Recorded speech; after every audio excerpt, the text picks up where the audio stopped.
Welcome to my channel, Juliet Shooter. Guys, ipakita ko sa inyo itong unahan ng bahay namin at dumaan dito ang Cyclone Alfred dito sa Australia at hindi naman masyado nagkaroon ng damage dito sa amin. Basta malakas ang hangin pero itinago ko yung mga bougainvillea nasa pots. So, tapos ibinalik ko na ngayon. So, ito na ngayon guys ang nangyari. At dati, hitik ng bulaklak ang mga bougainvillea. Dahil sa lakas ng hangin, ito na lang ang natitira. So, start again. Ngayon guys, mag-repatch ako ng bougainvillea. Ilagay ko sa malaking paso. Ayan, hinahaluan ko ng chicken manure. Ayan, para maging maganda ang pamumulaklak nila. Ayan.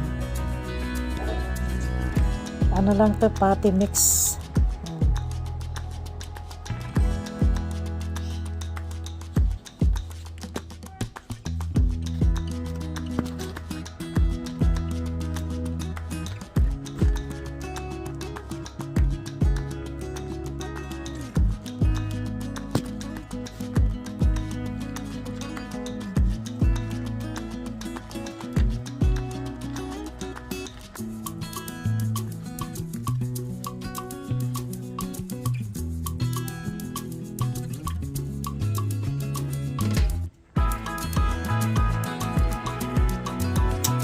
Madali lang magbuhay ng bougainvillea at ito ay mga cuttings at binuhay ko muna sa maliit na paso at alam niyo guys, ang bougainvillea ay maraming varieties, nasa 250 varieties.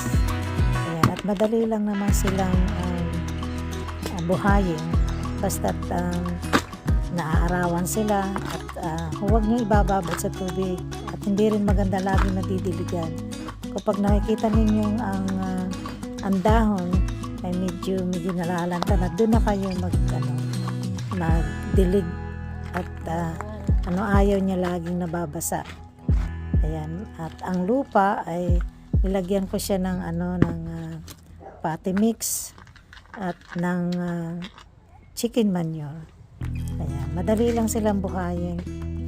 So, puros cutting lang ito guys, mga bigay ng kaibigan ko.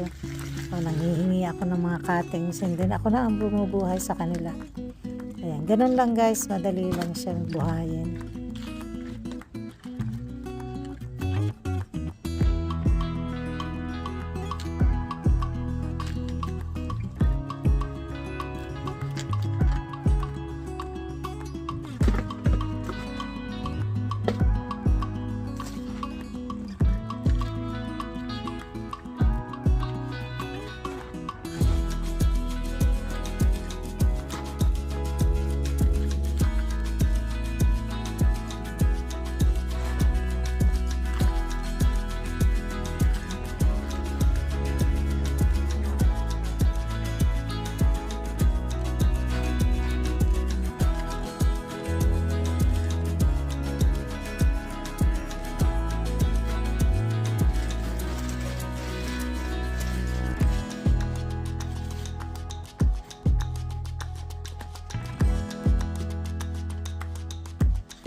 Kapag ang bougainvillea ay walang bulaklak at puros dahon, tanggalin ninyo yung malalaking dahon and then mag-i-start na yan na tumubo, magkaroon ng mga bulaklak at puros bulaklak ang ibibigay sa inyo.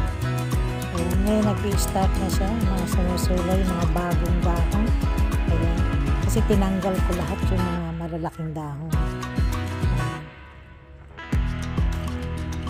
Sa ngayon, kukunti lang ang bulaklak nila dahil dumaan nga Cyclone Alfred. Kaya nagkaganito sila. Pero dati talaga, lagi silang puno ng bulaklak.